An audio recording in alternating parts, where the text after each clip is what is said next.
Hello friends, welcome back to this channel. लक्ष्य तक आपके साथ स्वागत है आप सभी का आपके अपने इस चैनल में। डेली करंट अफेयर सेशन में आज हम लोग बहुत ही इंपॉर्टेंट क्वेश्चंस को डिस्कस करने वाले हैं।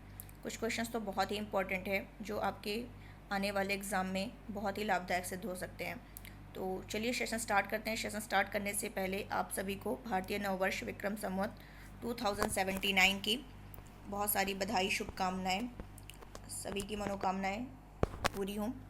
तो चलिए आज का सेशन स्टार्ट करते हैं। आज का सेशन स्टार्ट करने से पहले, जैसा कि मैं डेली कहती हूँ, जा करके आप लोग टेलीग्राम चैनल ज्वाइन कर लीजिए। इससे आप ही का बेनिफिट होगा। पहली चीज़ है कि इस लेक्चर की पीडीएफ वहाँ प्रोवाइड करा दी जाएगी। सेकंड, जो भी क्वेश्चंस इंपॉर्टेंट होते हैं हम लोग वहाँ टाइम टू टाइम शेयर करते रहते हैं, तो आपकी प्रैक्टिस वहाँ होती रहेगी। तो उसको जा करके ज्वाइन कर लीजिए। जिसने अभी तक नहीं ज्वाइन किया है, वहाँ सर्च करेंगे लक्ष्य तक आपके साथ, टेलीग्राम पे आपको मिल जाएगा। अगर नहीं भी मिलता है तो उसकी लिंक जो है यहाँ इस चैनल के डिस्क्रिप्शन बॉक्स में आपको मिल जाएगी। आप जा करके ज्वाइन कर सकते हैं। और जो हमसे इंस्टाग्राम पर जुड़ना चाहता है वो भी जुड़ सकता है, उसकी भी लिंक आपको डिस्क्रिप्शन बॉक्स में मिल जाएगी। तो चलिए सेशन स्टार्ट करते हैं। सेशन स्टार्ट करने से पहले जो कि आज का हमारा देख लेते हैं मोटिवेशन कोट क्या है। असफलता को अपनी सफलता की सीढ़ी के रूप में प्रयोग कीजिए। क्या सही लाइन लिखा है कि असफलता को अपनी सफलता की सीढ़ी के रूप में प्रयोग कीजिए, क्योंकि असफलता से ही तो हमें पता चलता है कि हमने क्या गलती की है और हमारी तरफ से कहाँ और कौन सी कमी रह गई है। समझ तो गए ही होंगे कि लोग क्या होते हैं, असफल होते हैं तो निराश हो जाते हैं। हार जीत तो लगी रहती है, कोई जीतता है कोई हारता है, लेकिन अब उस हार को, उस असफलता को हमें क्या करना है, एक सीढ़ी बना लेना है कि यहाँ अगर मेरी गलती हुई है तो नेक्स्ट स्टेप पर जाएं तो वहाँ मेरी गलती नहीं होनी चाहिए। एक गलती एक बार हो गई तो दोबारा नहीं होना चाहिए, उससे हमें सीखना चाहिए, क्योंकि इसी से हमें पता चलेगा कि हमने क्या गलती की और आगे क्या कमी, मतलब यहाँ क्या कमी रह गई जो आगे ना हो। तो इसीलिए लगे रहिए, क्योंकि आप लोग तो दशरथ मांझी को जानते ही होंगे, क्योंकि उनका क्या कहना था, जब तक तोड़ेंगे नहीं तब तक छोड़ेंगे नहीं। तो इसीलिए लगे रहिए और तब तक ना छोड़िए जब तक आप तोड़ मत दीजिए, अपने लक्ष्य को पा ना लीजिए। तो चलिए आज का सेशन स्टार्ट करते हैं और देख लेते हैं आपका पहला क्वेश्चन, जो कि बहुत ही इंपॉर्टेंट होने वाला है। क्या कह रहा है?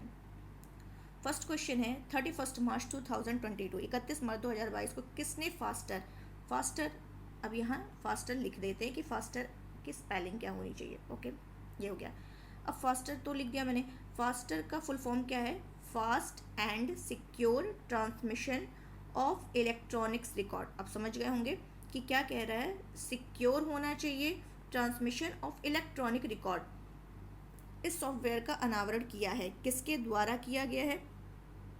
तो किसके द्वारा किया गया है? जो सुप्रीम कोर्ट के चीफ जस्टिस हैं, CJI हैं, चीफ जस्टिस ऑफ इंडिया, उन्हीं के द्वारा किया गया। और उनका नाम क्या है? NV रमना। क्या नाम है? जो भारत के मुख्य न्यायाधीश हैं, NV रमना के द्वारा ये क्या किया गया, इसका अनावरण किया गया है। इतना क्लियर हो गया होगा। अब ये अनावरण किया गया तो इसका उद्देश्य क्या है? तो इसका उद्देश्य यही है कि जो सुप्रीम कोर्ट है वो उसको मतलब यहाँ मैंने बताया ना, सिक्योर लिखा हुआ है, सुरक्षित। तो सुरक्षित इलेक्ट्रॉनिक चैनल के माध्यम से जो अधिकारी लोग होंगे उनको क्या ये कर सकते हैं, आदेश दे सकते हैं, स्टे ऑर्डर दे सकते हैं, जमानत आदेश, इन सभी को भेजने की क्या होगी, अनुमति इसके तहत होगी। अब जमानत मिलने के बाद कैदी की जो रिहाई होगी उसके लिए अदालती आदेश का इंतजार नहीं करना पड़ेगा। जेल में हार्ड कॉपी नहीं बल्कि क्या होगी, ई-कॉपी मिलेगी। तो इसीलिए ये क्या किया गया, फास्टर योजना लॉन्च की गई है, जो CJI है, NV रमना, उन्हीं के द्वारा। तो ये आपको क्लियर हो गया होगा, बहुत ही इंपॉर्टेंट है। तो उसको ध्यान, अभी कल ही मैंने इस क्वेश्चन को डिस्कस किया था, न्यूज़पेपर कटिंग के थ्रू मैंने बता दिया था आपको। एक फास्टर है और एक और मैंने बताया था सुपेस। एक मिनट, क्या बताया था मैंने? सुपेस। तो ये भी किसके द्वारा ही है? सुप्रीम कोर्ट के द्वारा। तो सुपेस भी ध्यान रखिएगा और फास्टर भी ध्यान रखिएगा, दोनों किससे संबंधित है? सुप्रीम कोर्ट से संबंधित है। चलिए कुछ और फैक्ट देख लेते हैं कि अभिलेख न्यायालय ये किस आर्टिकल में है? बहुत ही इंपॉर्टेंट है, 129 सुप्रीम कोर्ट अभिलेख न्यायालय 129। तो ये ध्यान रखिएगा। रिट जारी करने का अधिकार किसको है? तो दोनों को है, supreme court and high court. तो सुप्रीम कोर्ट को रिट जारी करने का अधिकार आर्टिकल 32 और हाई कोर्ट को आर्टिकल 226। तो ये ध्यान रखिएगा, बहुत ही इंपॉर्टेंट है, हर बार एग्जाम में कहीं ना कहीं ये पूछ लिया जाता है। चलते हैं नेक्स्ट क्वेश्चन की तरफ। क्या कह रहा है हमारा, देख लेते हैं। किस राज्य के द्वारा स्पोर्ट्स डिजिटल एक्सपीरियंस सेंटर शुरू करने के लिए सैमसंग के साथ समझौता किया गया है।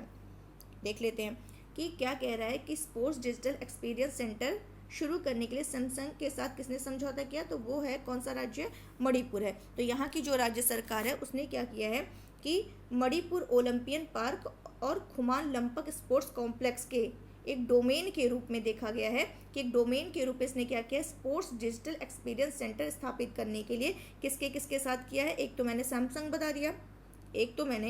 बता दिया, और दूसरा क्या है, अभिटेक IT सॉल्यूशन प्राइवेट लिमिटेड के साथ। तो मणिपुर राज्य सरकार ने किसके किसके साथ स्पोर्ट्स डिजिटल एक्सपीरियंस सेंटर शुरू करने के लिए समझौता किया है, एक तो सैमसंग के साथ एंड सेकंड क्या है, अभिटेक IT सॉल्यूशन प्राइवेट लिमिटेड के साथ समझौता ज्ञापन पर हस्ताक्षर किए हैं। ये यहाँ के CM कौन है मणिपुर के, तो उनका क्या नाम है, एन वीरेन सिंह, इन्हीं के द्वारा ये किया गया है। तो इतना क्लियर हो गया होगा। और अगर बात करें मणिपुर की राजधानी क्या है, इम्फाल है। CM ऑलरेडी बता दिया है। यहाँ के राज्यपाल कौन है, ला गणेशन। क्लियर। अगर बात करें सैमसंग, यहाँ टर्म आया तो सैमसंग भी देख लेते हैं। इसकी स्थापना कब हुई थी, 1 मार्च 1938 को हुई थी। इसका हेडक्वार्टर कहाँ है, तो सा से सैमसंग, सा से सियोल कहाँ पर है, साउथ कोरिया। सियोल कहाँ पर है, साउथ कोरिया। तो सैमसंग का कहाँ पर है, वहीं पर है। सैमसंग के चेयरमैन कौन है, ये सब नहीं पूछेगा लेकिन मैं बता दे रही हूँ, ली सैमसंग के क्या है चेयरमैन, ली जे योग। क्लियर। और चलते हैं मणिपुर के बारे में और भी देख लेते हैं अभी हाल ही में इनसे रिलेटेड क्या है। तो यहाँ पर एक शिक्षा कार्यक्रम स्टार्ट किया गया जिसका नाम है स्टार। ये कैसा है, शिक्षा कार्यक्रम है। स्टार शिक्षा कार्यक्रम शुरू हुआ है कहाँ पर, मणिपुर में ही हुआ है। क्लियर। और मणिपुर विधानसभा के एक नए अध्यक्ष चुने गए हैं, उनका क्या नाम है, थोकचोम सत्यव्रत। क्लियर हो गया होगा। और अभी यहाँ पे मुख्यमंत्री कोविड-19 पीड़ित आजीविका सहायता योजना भी शुरू की गई है। कहाँ का है, मणिपुर का है। और यहाँ पर GI टैग मिला हुआ था, किसको GI टैग मिला हुआ था जो कि इम्पोर्टेंट है, हाथी मिर्च। ये कई बार मैं डिस्कस कर चुकी हूँ। हाथी मिर्च कहाँ का है, मणिपुर का है हाथी मिर्च। और एक संतरा है उसका नाम है तामेंगलोंग। ये जो संतरा है इसको भी GI टैग मिला हुआ है, यहीं का है ये। और अभी एक फेस्टिवल आयोजित हुआ था, ये भी लेक्चर में मैंने बताया था, 18वां नंबर का फेस्टिवल था जिसका नाम था कचाई लेमन फेस्टिवल। मैंने बताया था कि ये एक लेमन है, नींबू है जिसमें बहुत ज़्यादा रस की मात्रा होती है। तो यहाँ इसको क्या है, बहुत ही स्पेसिफिक एरिया में है, तो इसको भी GI टैग मिला हुआ है। तो इसी के उसमें क्या किया गया है, 18वां कचाई लेमन फेस्टिवल इस बार आयोजित किया गया। ये भी कहाँ से संबंधित है, मणिपुर से संबंधित है। तो ये सब ध्यान रखिएगा, सारे फैक्ट बहुत ही इंपॉर्टेंट है, कहीं ना कहीं आपके एग्जाम में श्योर है फंसेगा। चलते हैं नेक्स्ट क्वेश्चन देख लेते हैं हमारा। और हाँ, नेक्स्ट क्वेश्चन पर बढ़ने से पहले हम लोग मणिपुर में और भी देख लेते हैं जो कि इंपॉर्टेंट हो सकते हैं हमारे एग्जाम के दृष्टिकोण से। जैसे कि पहला तैरता नेशनल पार्क, भारत का पहला तैरता नेशनल पार्क कौन सा है, वो है केबुल लामजाओ, मणिपुर में ही है। और ये जो है ये किस झील पर है, लोकटक झील पर है। किस झील पर है, लोकटक झील पर है, ध्यान रखिएगा। और ये कैसी है, लोकटक झील कैसी है, मीठे पानी की झील है। ये जो है नॉर्थ ईस्ट भारत में जो है मीठे पानी की झील है। क्लियर। और अगर बात करें मणिपुर की, तो मणिपुर में क्या है, नेशनल स्पोर्ट्स यूनिवर्सिटी है। पूछ सकता है कि नेशनल स्पोर्ट्स यूनिवर्सिटी, ये भी करंट का है आपका मुद्दा, तो ध्यान रखिएगा नेशनल स्पोर्ट्स यूनिवर्सिटी कहाँ पर है, मणिपुर में है। और थांगटा मार्शल आर्ट कहाँ से संबंधित है, मणिपुर से है। थांगटा ये है, ऐसे लिखेंगे इसको, ये कहाँ से संबंधित है, ये भी आपके मणिपुर से संबंधित है। चलते हैं आप अपने नेक्स्ट क्वेश्चन की तरफ। 3rd नंबर क्वेश्चन क्या कह रहा है, ये भी आपके इम्पोर्टेंट है। मेस अयनक साइट, क्या क्वेश्चन कह रहा है कि मेस अयनक साइट और बामियान के बुद्ध जो कि हाल ही में खबरों में रहे हैं, ये किस देश से में स्थित है, तो ये कहाँ है, अफगानिस्तान। जो मेस आयनक साइट है और बामियान के बुद्ध हैं, ये कहाँ पर स्थित है? अफगानिस्तान में स्थित है। तो अफगानिस्तान में अब तो पता ही होगा आप लोगों को तालिबान शासन है वहाँ पर। तो इसने क्या किया कि अब इसने क्या घोषणा की, जो तालिबान शासन है उसने घोषणा की कि ये जो मेस आयनक यहाँ पे जो प्राचीन बुद्ध प्रतिमा है वो उसकी क्या करेगा? रक्षा करेगा। ये क्या है एक्चुअली देखा जाए तो यहाँ पर ताबे की एक क्या है? खनन साइट है। एक मिनट, ताबे की क्या है? ताबे की खनन साइट है, जहां ये तालिबान चाह रहा है, इसने एक क्या किया है? नीति अपनाई है। ये क्या चाह रहा है कि चीनी मतलब चाइना यहाँ पर क्या करे? निवेश करे। ताबे की खनन साइट है और यहाँ पर ये चाह रहा है तालिबान कि यहाँ आकर के चीन क्या करे? इन्वेस्ट करे, निवेश की उम्मीद कर रहा है।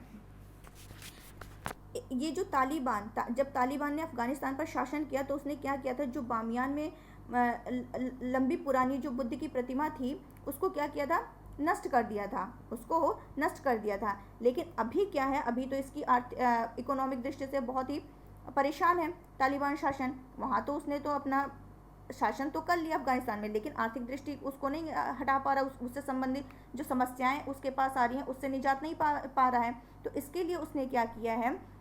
मतलब अपनी आर्थिक चिंताओं से इस समस्या से हटने के लिए उसने क्या किया है? अपनी जो उसकी आइडियोलॉजी है उसमें यू टर्न ले लिया है और उसने क्या किया कि ये जो बौद्ध प्रतिमा है इसको अब इसके संरक्षण में लगा है। क्यों संरक्षण में लगा है? उसका भी इसका रीज़न है। कभी इसने इस प्रतिमा को पूरा नष्ट कर दिया था और आज के टाइम में इसको क्या कर रहा है? ये इसके संरक्षण में लगा है। रीज़न यही है कि ये क्या करना चाह रहा है? जो चाइनीज़ मनी है उसको अट्रैक्ट करना चाह रहा है, क्योंकि चीन में पता होगा आप लोगों की बौद्ध धर्म की बहुत ही ज़्यादा प्रमुखता है, बहुत ही ज़्यादा मान्यता है। तो इसीलिए वो क्या करना चाह रहे हैं? इसको संरक्षण में लगा हुआ है ताकि चीन आए और यहाँ पर क्या करे? इन्वेस्ट करे। इतना क्लियर हो गया होगा। और ऑलरेडी मैंने बताया कि ये जो मेस ऐनक है यहाँ पर तांबे का क्या है? बहुत बड़ा भंडार मिला हुआ है, जिसकी वैल्यू देखा जाए, कीमत देखा जाए तो लगभग 1 ट्रिलियन अमेरिकी डॉलर तक का अनुमान लगाया गया है। और इस तांबे को निकालने के लिए जो चाइनीज़ कंपनियां हैं वही क्या है? सक्षम है। तालिबान के पास तो ऐसी तकनीकी है ही नहीं कि वो इसको ऐसे निकाल सके। तो इसीलिए वो क्या कर रहा है? इसने ये फैसला लिया है। तो उम्मीद है आपको ये पूरी कहानी जो थी वो मैंने आपको समझा दिया है, समझ में आ गया होगा आप लोग को। तो चलते हैं अपने नेक्स्ट क्वेश्चन की तरफ, देख लेते हैं हमारा नेक्स्ट क्वेश्चन क्या कह रहा है। ये देखिए यहाँ लिखा, बामियान में खाली पश्चिमी जगह जहां बुद्ध की एक विशाल प्रतिमा 2001 में तालिबान द्वारा लाई गई थी। चलते हैं देख लेते हैं। और हाँ, ये एक और फैक्ट बता रहे हैं, जो अफगानिस्तान में जो मेस ऐनक का है, वहाँ मेस ऐनक का जो खंडहर है, मेस ऐनक का जो खंडहर है वो सिल्क रूट पर स्थित एक क्या है? प्राचीन शहर के हैं। ये जो खंडहर है वो सिल्क रूट पर स्थित एक प्राचीन शहर के हैं, जिसकी खोज 1960 में फ्रांसीसी भूवैज्ञानिकों के द्वारा की गई थी। चलते हैं हम नेक्स्ट क्वेश्चन की तरफ। ये इंपॉर्टेंट है, ये भी बहुत ज़्यादा। 1 अप्रैल को कौन सा राज्य अपना उत्कल दिवस मनाता है? तो उत्कल नाम आपने सुना होगा, नहीं भी सुना होगा तो देख लेते हैं। तो ओडिशा मनाता है। ओडिशा कब मनाता है? 1 अप्रैल को मनाता है। चलिए ठीक है, ये देख लेते हैं। तो क्या हुआ था कि ओडिशा बंगाल प्रेसिडेंसी का हिस्सा था। पता ही होगा आप लोग को, नहीं पता तो ध्यान से सुनिए कि ओडिशा जो है वो बंगाल प्रेसिडेंसी का क्या हिस्सा था, जिसमें प्रेजेंट टाइम के जो बिहार हैं, पश्चिम बंगाल है, ओडिशा शामिल थे। तो उस समय क्या कहा जाता था? इसको उड़ीसा कहा जाता था। अब इसको क्या करने के लिए, इसका नाम बदलने के लिए, यानी उड़ीसा को ओडिशा में बदलने के लिए क्या किया जाता है? 2011 में क्या किया जाता है? इसको विधेयक लाया जाता है और किस नंबर का? 113वां संशोधन पारित किया जाता है। 113वां संशोधन पारित किया जाता है किसको क्या करने के लिए? उड़ीसा को ओडिशा में चेंज करने के लिए। क्लियर? इतना क्लियर हो गया होगा। अब देख लेते हैं ये ओडिशा दिवस क्यों बहुत ज़्यादा इम्पोर्टेंट है। तो पूरी कहानी समझ लेते हैं। जो मौर्य शासन का विस्तार जब हुआ वो कब? 261 ईसा पूर्व। वहाँ पर जो मगध राजा थे अशोक, उनके द्वारा विजय प्राप्त करने के बाद ये जो मतलब ये क्षेत्र जो था वो कलिंग का हिस्सा बन गया था। किसका हिस्सा बन गया था? कलिंग का हिस्सा बन गया था। और मौर्य शासन के बाद क्या होता है कि ओडिशा में जो खारवेल राजा थे, राजा खारवेल का शासन शुरू होता है। मगध को हरा करके खारवेल मौर्य आक्रमण का बदला लेने में क्या हो जाता है? सक्सेस हो जाता है। क्लियर। और अगर देखा जाए तो ये जो थी खारवेल को कला, वास्तुकला और मूर्तिकला के रूप में देखा जाए तो यहाँ पर ओडिशा की प्रसिद्धि के लिए नींव रखने का श्रेय दिया गया है। किसको? खारवेल को। खारवेल को। इतना क्लियर हो गया होगा। देखा जाए तो ओडिशा के अंतिम हिंदू राजा कौन थे? उनका नाम था गजपति मुकुंद देव। ये ओडिशा के अंतिम हिंदू राजा थे। 1576 में मुगलों के द्वारा ये क्या किए गए थे? पराजित हो गए थे। उसके बाद अंग्रेजों ने राज्य का अधिग्रहण कर लिया और इसको क्या किया? छोटे छोटे हिस्सों में, अलग अलग हिस्सों में बांट दिया। और राज्य जो ये ओडिशा राज्य था उसका जो नॉर्थ एरिया था और पश्चिमी जिला था उस समय किसका हिस्सा बन गए थे? बंगाल प्रेसिडेंसी का हिस्सा बन गए थे। फिर क्या होता है? 1 अप्रैल 1936 को ये अस्तित्व में आता है और जॉन हबबक नाम रहता है इनका। ये राज्य के पहले फर्स्ट जो थे वो क्या थे? गवर्नर थे। इतना क्लियर हो गया होगा। प्रेजेंट टाइम में देखें तो ओडिशा के सीएम कौन है? नवीन पटनायक। राजधानी भुवनेश्वर। राज्यपाल कौन है? गणेशी लाल हैं। इतना क्लियर हो गया होगा। चलते हैं और भी देख लेते हैं हम लोग फैक्ट इससे रिलेटेड जो कि उत्कल दिवस से संबंधित है, इम्पॉर्टेंट है। कि अभी मैंने कल बताया था कि बिहार स्थापना दिवस कब मनाया गया है? 22 मार्च को। और राजस्थान का कब बताया था मैंने? 30 मार्च को। तो ध्यान रखिएगा, कहीं ना कहीं कोई ना कोई क्वेश्चन फंस सकता है। 1 अप्रैल उत्कल दिवस, 22 मार्च बिहार स्थापना दिवस, 30 मार्च राजस्थान स्थापना दिवस। अब ओडिशा का देख लेते हैं कि ये जो इस बार ये मनाया गया उत्कल दिवस 1 अप्रैल को, ये किस नंबर का है? इस बार 2022 में ये किस नंबर का है? 86वां नंबर का, 86 नंबर का इसने अपना स्थापना दिवस मनाया है। बात करें ओडिशा की तो ओडिशा में भितरकनिका नेशनल पार्क है, चिल्का झील यहीं पर है, ओडिशा में है। और एक परमाणु संयंत्र है राउरकेला परमाणु संयंत्र है जो कि कहाँ पर है? ओडिशा में ही है। और ये किसके सहयोग से बनाई गई थी, स्थापित की गई थी? जर्मनी के सहयोग से। ये भी ध्यान रखना है। और ये चिल्का झील जो है ये खारे पानी की झील है और इसी चिल्का झील पर ही एक अभ्यारण्य है जिसका क्या नाम है? नलबाना पक्षी अभ्यारण्य। कहाँ पर है? चिल्का झील पर ही है। और मंदिर यहीं पर ओडिशा में ही आपका क्या है? कोणार्क का सूर्य मंदिर है। किस वंश के शासकों ने बनवाया था? गंग वंश के शासकों ने बनवाया था। और कौन बनाया था इसको? नरसिंह देव वर्मन ने बनवाया था। क्लियर। ये इंपॉर्टेंट है, ध्यान रखिए। कोणार्क, गंग वंश, नरसिंह देव वर्मन। और इसका मतलब कोणार्क का सूर्य मंदिर कहा जाता है और इसको ब्लैक पैगोडा के नाम से भी जानते हैं। ब्लैक पैगोडा के नाम से भी।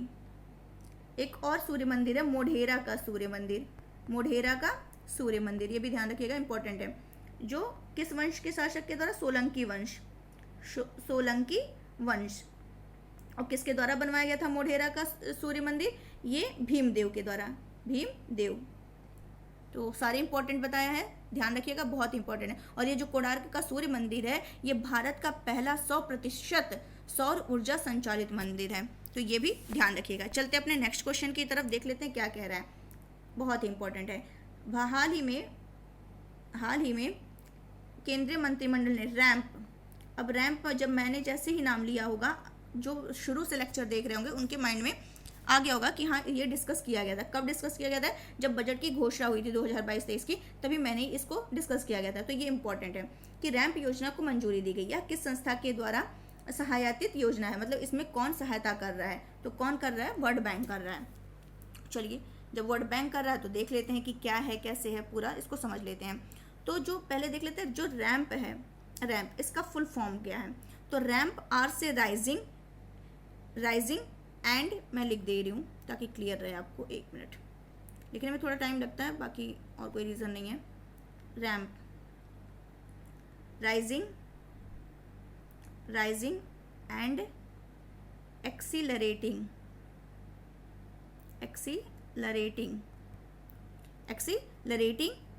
एम से MSME एंड P से परफॉर्मेंस। P से क्या होगा, परफॉर्मेंस। रैम्प का फुल फॉर्म क्या है, rising and accelerating MSME performance. तो इस कार्यक्रम को केंद्रीय मंत्रिमंडल ने मंजूरी दे दी है, जो कि वर्ल्ड बैंक के द्वारा क्या किया गया है, उसके द्वारा भी समर्थन दिया गया है।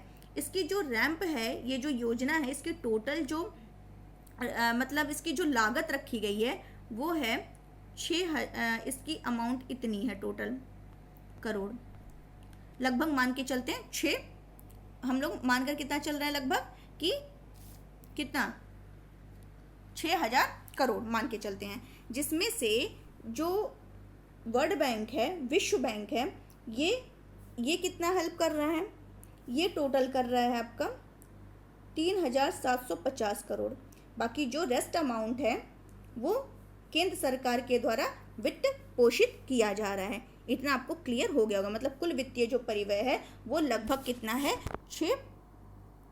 6000 करोड़ रुपए है, लगभग देखिए जाए $808 मिलियन, और जिसमें वर्ल्ड बैंक इसके लिए क्या कर रही है, 3750 करोड़ रुपए यानी लगभग $500 मिलियन का ऋण ये दे रही है। बाकी जो रेस्ट अमाउंट है वो केंद्र सरकार द्वारा वित्त पोषित किया जा रहा है। और ये जो रैम्प योजना है, ये जो बजट इस बार की थी 2022-23 की, उसमें क्या किया गया था, इसमें ये मतलब घोषणा की गई थी कि ये स्टार्ट होगा। और इसके लिए जो रैम्प योजना के लिए जो सिफारिशें दी गई वो किसके द्वारा दी गई, ये भी ध्यान रखिएगा। रैम्प योजना के लिए जो सिफारिशें दी गई वो किसके द्वारा दी गई थी, केवी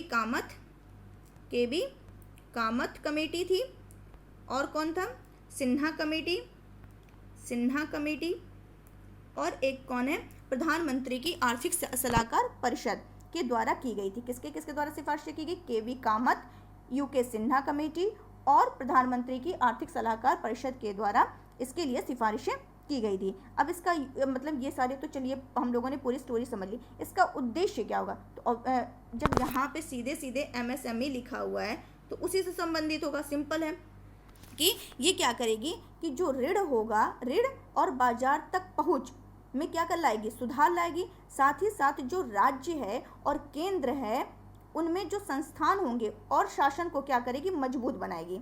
इससे क्या होगा, जो केंद्र और राज्य की साझेदारी में सुधार तो होगा ही होगा, और बाकी जो भुगतान विलंब से होता है उससे संबंधित जो मुद्दे होंगे वो भी क्या होंगे, सॉल्व होंगे। और इस कार्यक्रम के माध्यम से जो MSME है उसकी जो क्षमता है वो भी क्या की जाएगी, बढ़ाई जाएगी। और जो राज्य हैं और यूटी हैं उसमें MSME कवरेज को भी क्या किया जाएगा, बढ़ाया जाएगा। सिंपल सा कहें एक वर्ड में कि तो कहा जा सकता है कि MSME परफॉर्मेंस पर में क्या करना है, इसमें सुधार करना है। तो आई थिंक आपको क्लियर हो गया होगा। चलते हैं नेक्स्ट क्वेश्चन की तरफ। इंपॉर्टेंट क्वेश्चन है तो हल्के में मत लीजिएगा उसको। IPL में सर्वाधिक विकेट लेने वाले गेंदबाज 31 मार्च 2022 को कौन बन गए, तो ये बन गए, क्या नाम है इनका, ड्वेन ब्रावो। क्या नाम है, ड्वेन ब्रावो जो हैं ये सर्वाधिक विकेट लेने वाले बन चुके हैं। तो ये किसकी साइड, ये चेन्नई सुपर किंग्स के जो ऑलराउंडर हैं ड्वेन ब्रावो, इन्होंने किसका रिकॉर्ड तोड़ा है, तो ये ध्यान रखिएगा कि ये तो बने हैं लेकिन किसका रिकॉर्ड तोड़ के बने हैं, तो ये भी ध्यान रखिएगा,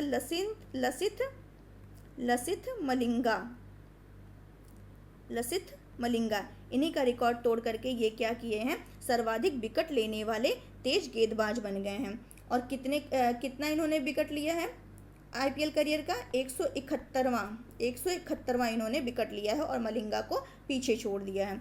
इतना समझ में आ गया होगा। तो चलिए जब IPL की चर्चा हो रही तो IPL के बारे में समझ लेते हैं, एक बार फिर से रिवीजन कर लेते हैं। वैसे मैंने कई बार बताया लेकिन फिर से रिवीजन करते हैं कि इस बार जो IPL हो रहा है कौन सा संस्करण है, 15वां है। कौन सा संस्करण है, ये 15वां है। और इसका आयोजन कहाँ हो रहा है, महाराष्ट्र में, मुंबई और पुणे। क्लियर, ये कहाँ पर आयोजन हो रहा है, ये महाराष्ट्र में आयोजन हो रहा है। इतना क्लियर हो गया होगा।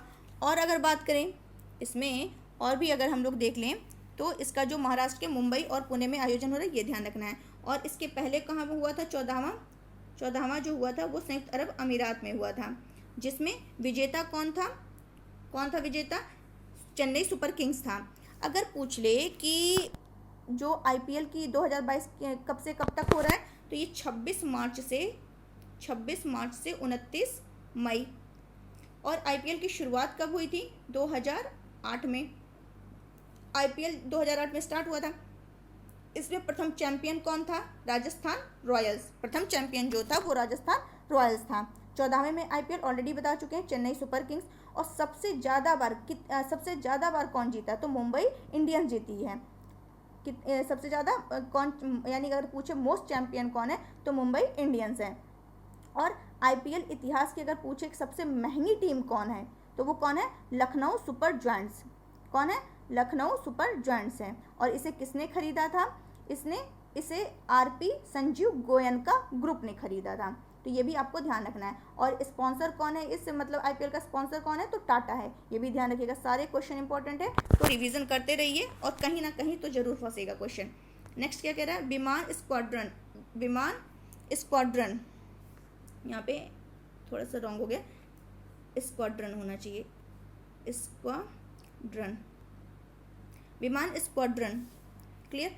भारतीय नौसेना एयर स्क्वाड्रन 316, जिसको क्या कहेंगे? INAS 316 को भारतीय नौसेना में हाल ही में शामिल किया गया है। इसे क्या नाम दिया गया है? तो जो भारतीय नौसेना हेड हैं, प्रमुख हैं, उनका क्या नाम है? Admiral R Hari Kumar. क्या नाम है? आर हरि कुमार। तो ये भी ध्यान रखिएगा, ये भी इम्पोर्टेंट है कि जो भारतीय नौसेना प्रमुख हैं, हेड हैं, उनका नाम है एडमिरल आर हरि कुमार। तो इन्हीं के द्वारा क्या किया गया है कि ये जो आपका INAS 316 है, इसको क्या किया गया? इन्होंने इसकी कमीशनिंग के लिए गोवा के डाबोलिम में ये कहाँ? INS हंसा पहुँचते हैं। और P8, एक मिनट ये मैं लिख दे रही हूँ,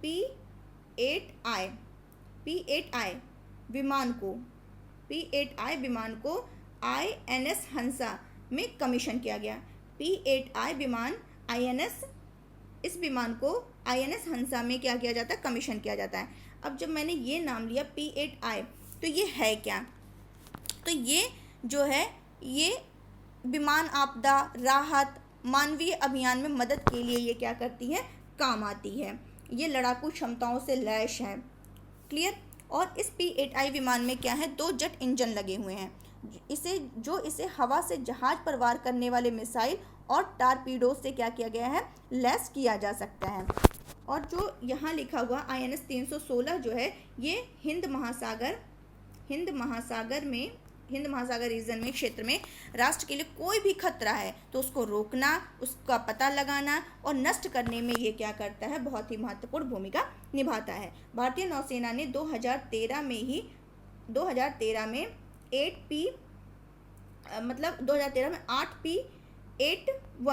8P81 विमान के पहले बैच का अधिग्रहण किया था। मतलब इसमें 8 में से जो पहला बैच का अधिग्रहण कब किया था? 2013 में किया गया था, जिसे देखा जाए तो वहाँ INS राजाली अरक्कोनम में तैनात किया गया था। बहुत टफ नाम है, मैं लिख दे रही हूँ नहीं तो आपको क्लियर नहीं होगा। जो 2013 में 8 में से जो पहला इसका अधिग्रहण किया गया था वो INS राजाली अरक्कोनम में तैनात है। और ये जो INAS 316 है वो इसका नाम क्या रखा गया है? अभी मैंने यहाँ दिया ना, इसे क्या नाम दिया गया? तो कोंडोर्स नाम दिया गया है। तो ये जो कोंडोर्स है, ये दुनिया के सबसे बड़े उड़ने वाले पक्षी में से क्या है? एक है। दुनिया के सबसे बड़े उड़ने वाले पक्षियों में से ये एक है। इसी के लिए इसका नाम क्या दिया गया है? द कोंडोर्स नाम दिया गया है। क्लियर? तो ये जो स्क्वाड्रन का प्रतीक चिन्ह है, इसमें एक कोंडोर को समुद्र का जो नीला विस्तार है उसी की खोज करते हुए क्या किया गया है? दिखाया गया है। उम्मीद है आपको समझ में आया होगा। चलते हैं हम नेक्स्ट क्वेश्चन की तरफ। मतलब इसको अगर कहा जाए तो ये जो है, इसको कहाँ कमीशन किया गया है? तो गोवा में कमीशन किया गया है। और किस विमान का यूज़ किया गया है? P8I विमान का यूज़ किया गया है। नेक्स्ट चलते हैं। 30 मार्च से 3 अप्रैल 2022 तक भारत और किस देश के बीच द्विपक्षीय नौसेना अभ्यास वरुण 2022 आयोजित किया है? बहुत ही इंपॉर्टेंट है, बहुत ही इंपॉर्टेंट। तो ये कहाँ पर किया गया है? फ्रांस में आयोजित किया गया है। तो भारत और फ्रांस के बीच देखा जाए तो तीन ऐसे अभ्यास हैं जो द्विवार्षिक प्रशिक्षण अभ्यास हैं। 3 ऐसे भारत और फ्रांस के अभ्यास हैं जो कैसे हैं, द्विवार्षिक प्रशिक्षण अभ्यास हैं। वो 3 कौन कौन से हैं देख लेते हैं। तो पहला तो आपने यही देखा होगा कि ये क्या है, द्विपक्षीय नौसेना अभ्यास। कौन सा, ये नौसेना अभ्यास है। कौन सा, वरुण। तो ये ध्यान रखना कि वरुण कैसा है, नौसेना अभ्यास है। वरुण नौसेना अभ्यास है। और देख लेते हैं, एक है गरुड़। गरुड़ कैसा है, वायुसेना अभ्यास है। और एक आपका क्या है, शक्ति। और शक्ति जो है ये भारतीय सेना के साथ है। भारतीय सेना, ये संयुक्त अभ्यास जिसको कहते हैं, भारतीय सेना के साथ है। वरुड़ ध्यान रखिएगा, कहीं ना कहीं जरूर फंसेगा आपका क्वेश्चन। गरुड़ भारतीय, ये फ्रांस और भारत के बीच नौसेना, और गरुड़ वायुसेना, और शक्ति जो है भारतीय सेना के बीच है। तो ये आपको क्लियर हो गया होगा। तो अभी जो हुआ है इसका क्या कहते हैं, अभ्यास हुआ नौसेना वरुण 2022। तो ये कौन सा संस्करण है, तो इस बार का जो संस्करण है वो है 20वें नंबर का। कौन सा संस्करण है, 20वां संस्करण है। और ये जो है 30 मार्च से 3 अप्रैल 2022 तक इसका आयोजन किया जा रहा है। कहाँ पर किया जा रहा है ये ध्यान रखना, अरब सागर में। अरब सागर में आयोजन किया जा रहा है। क्लियर हो गया होगा। और अगर देखा जाए तो दोनों से नौसेना जो थी, इन दोनों नौसेना के बीच जो स्टार्ट हुआ था अभ्यास, वो कब हुआ था, 1993 में हुआ था। और 2001 में इसको क्या किया गया, वरुण नाम दिया गया। 1993 में स्टार्ट होता है, 2001 में इसको वरुण नाम दिया गया। और ये आपको ध्यान रखना है। फ्रांस की राजधानी की बात करें तो वो कहाँ पर है, पेरिस में है। यहाँ के राष्ट्रपति कौन है, इमैनुअल मैक्रो हैं। और यहाँ की मुद्रा क्या है, यूरो है। तो ये ध्यान रखना है। अभी और अगर बता दें अभ्यास जो अभी रिसेंटली हुआ है, जैसे कि दस्तलिक अभ्यास, अभी मैंने 2-3 दिन पहले बताया था अपने लेक्चर में कि दस्तलिक 2022 अभ्यास किसके किसके बीच हुआ है, तो भारत और उज्बेकिस्तान के बीच हुआ है। और ये दोनों के बीच इस बार का कौन सा संस्करण था, 3रे नंबर का था। और कहाँ आयोजन हुआ, उज्बेकिस्तान के यांगी यारिक में हुआ है। उज्बेकिस्तान के यांगी यारिक में हुआ है, ये ध्यान रखिएगा। और 9वां लामितीय 2022 अभ्यास किसके किसके बीच हुआ, भारत और सेशल्स के बीच हुआ है। 9वां नौसैन्य अभ्यास से स्लेनेक्स किसके बीच हुआ, भारत और श्रीलंका के साथ हुआ है, बंगाल की खाड़ी में। और धर्म गार्जियन इस बार कौन से नंबर का था, 3रा था। भारत जापान के बीच बेलगाम में हुआ है। मिलन 2022 कहाँ पर हुआ है, विशाखापट्टनम में हुआ है। 6ठा ईस्टर्न ब्रिज 2022 भारत और ओमान के मध्य जोधपुर में हुआ है। तो ये सब ध्यान रखिएगा, बहुत ही इंपॉर्टेंट है। नेक्स्ट, गुड़ी पड़वा त्यौहार किस राज्य में हर साल मनाया जाता है, तो ये कब मनाया जाता है, मतलब कहाँ मनाया जाता है, हर साल महाराष्ट्र में मनाया जाता है। तो क्या कहते हैं, नए वर्ष की शुरुआत यानी चैत्र मास के शुक्ल पक्ष की, चैत्र मास के शुक्ल पक्ष की प्रतिपदा से होती है। चैत्र मास के शुक्ल पक्ष की प्रतिपदा से यानी हिंदू धर्म में जो नए वर्ष की शुरुआत मानी जाए तो चैत्र जो आज से अभी स्टार्ट हुआ है, ये चैत्र महीना चल रहा है, तो उसी के शुक्ल पक्ष की प्रतिपदा से होती है। इसे ही क्या कहते हैं, गुड़ी पड़वा के नाम से जानते हैं। और इसी के दिन ही चैत्र नवरात्रि भी आरंभ होती है। तो ये आपको ध्यान रखना। और गुड़ी शब्द का अर्थ क्या है, ये होता है, गुड़ी का शाब्दिक अर्थ देखें तो झंडा, और प्रतिपदा का अर्थ क्या होता है, गुड़ी का झंडा, और प्रतिपदा तिथि को क्या कहते हैं, पड़वा कहते हैं। प्रतिपदा जो है उसको पड़वा कहते हैं। तो इसका पर्व जो है गोवा, महाराष्ट्र, इन सभी जगह देखा जाए तो दक्षिण भारत में बहुत ही, इन सभी को लेकर के दक्षिण भारत में ये मनाया जाता है। और इसमें ये मान्यता है कि इस दिन क्या हुआ था कि ब्रह्मा जी ने सृष्टि की रचना की थी और सतयुग का आरंभ हुआ था। और क्या मान्यता है कि जो हिंदू पंचांग है वो हिंदू पंचांग विक्रम संवत का आरंभ गुड़ी पड़वा से ही होता है, ये भी ध्यान रखना है। और जो महान गणितज्ञ थे भास्कराचार्य, उन्होंने इस दिन से सूर्योदय से सूर्यास्त तक जो दिन है, महीना है, वर्ष है, इसकी गणना करके क्या किया था, विक्रम संवत की रचना की थी। और उस समय की जो गणना की गई वो आज के समय की गणना से एकदम क्या है, सटीक बैठती है। तो ये सारे आपको ध्यान रखने हैं। बहुत सारी मान्यताएं हैं, बहुत सारी, तो इतना ज़्यादा नहीं जानना, बस ये जानना है कहाँ मनाया जाता है और थोड़ा बहुत विक्रम संवत का ध्यान रखिएगा। चलते हैं अपने नेक्स्ट क्वेश्चन की तरफ, क्या कह रहे हैं। हाँ, ये इंपॉर्टेंट है। भारतीय भूवैज्ञानिक सर्वेक्षण ने, ये भी बहुत ही इंपॉर्टेंट है। तो भारतीय हिमालय क्षेत्र में अभी क्या हुआ है, 2 नए भूवैज्ञानिक विरासत स्थल की पहचान की गई है। ठीक है, पहचान कर लिए हैं। तो अब क्या करना है, अब भारत में कुल कितने भूवैज्ञानिक विरासत स्थल हो गए, तो टोटल मिलाकर के 34, पहले 32 थे, 2 और ऐड किए गए हैं, पहचान की गई, तो कितने हो गए, 35 4 हो गए हैं। अब ये कौन कौन से 2 ऐड किए गए हैं वो हम लोग देख लेते हैं, जो कि इम्पॉर्टेंट है। एक है शिवालिक फॉसिल गार्डन, कहाँ पर? हिमाचल प्रदेश। शिवालिक फॉसिल गार्डन हिमाचल प्रदेश के चूना पत्थर, ये खोज की गई। और दूसरा जो आपका खोजा गया है वो है स्ट्रोमेटालाइट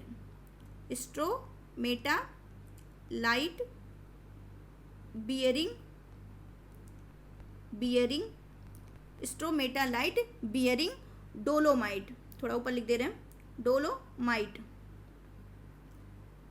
और ये कहाँ से? सिक्किम से पहचान की गई है, सिक्किम से, तो ये ध्यान रखना है। और इसको ऐड करने के बाद टोटल कितने भूवैज्ञानिक विरासत स्थल बन गए? 34 हो गए हैं। तो ये बहुत ही इंपॉर्टेंट है, ध्यान रखिएगा, कहीं ना कहीं एग्जाम में जरूर पूछेगा।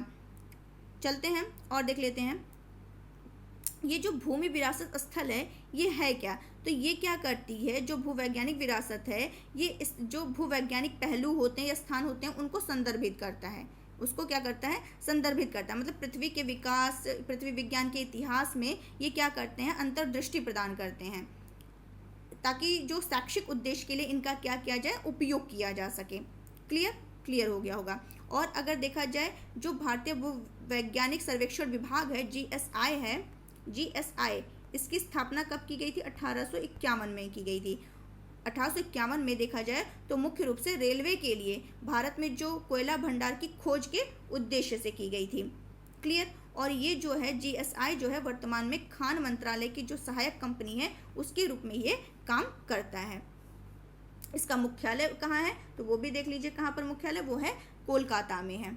तो जितने भी बनने वाले होंगे क्वेश्चन इतने से ही बन जाएंगे। और पहली, हाँ ये भी एक इम्पॉर्टेंट, GSI, तो इसकी जो पहली महिला निदेशक हैं वो कौन है? धृति बनर्जी, ये भी बहुत इंपॉर्टेंट है, धृति बनर्जी। चलते हैं फटाफट रिवीजन करते हैं कल का। और आज मैंने बोला नहीं है कि आप लोग लाइक कर दीजिएगा, शेयर कर दीजिए, तो आप लोग करेंगे नहीं, तो बोल दे रही हूँ कि लाइक कर दीजिए, अगर देख रहे हैं तो तुरंत लाइक कर दिया करिए और अपने दोस्तों के साथ शेयर भी करिए और सब्सक्राइब करना तो बिल्कुल ना भूलिए। हिंदी में मेडिकल की पढ़ाई कराने वाला देश का पहला राज्य कौन सा बन गया? MP बन गया है। केंद्रीय कर्मियों पेंशन भोगियों की महंगाई भत्ता में कितने % वृद्धि करने की मंजूरी दी? 3% की। तो ये ध्यान रखिएगा, ये भी इंपॉर्टेंट है। अब टोटल कितना होगा? 34 DA का किया जाएगा भुगतान, 47 लाख कर्मचारी, 68 लाख पेंशनर, और टोटल जो अतिरिक्त भार पड़ेगा सरकार के ऊपर वो है 9,540। International transgender day of visibility हर साल कब मनाया जाता है? 31 मार्च। हिंद महासागर नौसेना संगोष्ठी समुद्री अभ्यास 2022 का आयोजन कहाँ किया जा रहा है? गोवा और अरब सागर में किया जा रहा है। और ये इसलिए इंपॉर्टेंट हो जा रहा है क्योंकि ये इसका पहला चरण है। और कहाँ पर? गोवा और अरब सागर में। और कब से कब तक? 26 से 30 मार्च। हाल ही में किसके सहयोग से राष्ट्रीय महिला आयोग ने विधिक सहायता क्लिनिक शुरू किया है? यहाँ क्लिनिक होगा किसके द्वारा? दिल्ली राज्य कानून सेवा प्राधिकरण। 2022 में जमशेदपुर में आयोजित सैफ अंडर 18 महिला फुटबॉल चैंपियनशिप किसके द्वारा जीता गया? तो भारत के द्वारा जीता गया, बांग्लादेश को हरा करके। यमुनोत्सव 2022 का आयोजन कहाँ पर किया गया? नई दिल्ली में किया गया है। विषाण लगने के कारण सरिस्का टाइगर रिजर्व क्या है? हाल ही में चर्चा में है। ये कहाँ पर स्थित है? राजस्थान के अलवर जिले में स्थित है। किस संस्था के द्वारा स्टेट वर्ल्ड पॉपुलेशन इंपॉर्टेंट है, ये भी जारी की गई है? तो संयुक्त राष्ट्र जनसंख्या कोष के द्वारा जारी की गई है। हाल ही में किसे infrastructure leasing and financial services के अध्यक्ष के रूप में नियुक्त किया गया? तो CS राजन को किया गया है। तो ये भी आप ध्यान रखिएगा। उस पोर्टल का क्या नाम है जिसमें DBT सुनिश्चित करने के लिए केंद्रीय क्षेत्र और केंद्रीय प्रायोजित योजनाएं शामिल हैं? तो DBT भारत पोर्टल। तो चलिए हो गया है। हाँ ये मैंने दे दिया, आप लोग देख लीजिएगा। मैंने बताया अभी आप लोगों को कि टोटल 34 हो गए हैं। तो ये 32 जो थे आपके राष्ट्रीय भूवैज्ञानिक स्मारक ये स्थल जो हैं, ये 32 यहाँ मैंने दे दिया लिस्ट, आप लोग पढ़ लीजिएगा। और 2 मैंने ऑलरेडी बता दिया है, तो आप लोग को मैं PDF दे दूँगी, आप लोग पढ़ लीजिएगा। और मैप दे दिया, मैप जरूर देखिएगा। तो चलिए आज के लिए बस इतना ही। और उम्मीद है आपको सेशन पसंद भी आया होगा, समझ भी आ रहा होगा चीज़ों को। जहाँ कोई भी कन्फ्यूज़न हो, कुछ भी नहीं समझ में आ रहा है या फिर मेरे बताने में थोड़ी कमी है, तो वो भी आप बता सकते हैं, मैं उसको सुधारने की कोशिश करूँगी। बाकी उम्मीद है कि आपको समझ आया ही होगा। तो चलिए आज के लिए बस इतना ही। और शेयर करते रहिए, लाइक करते रहिए और सब्सक्राइब करना तो बिल्कुल मत भूलिए। फिर मिलते हैं सिलेक्टिव क्वेश्चंस के साथ। Thank you so much.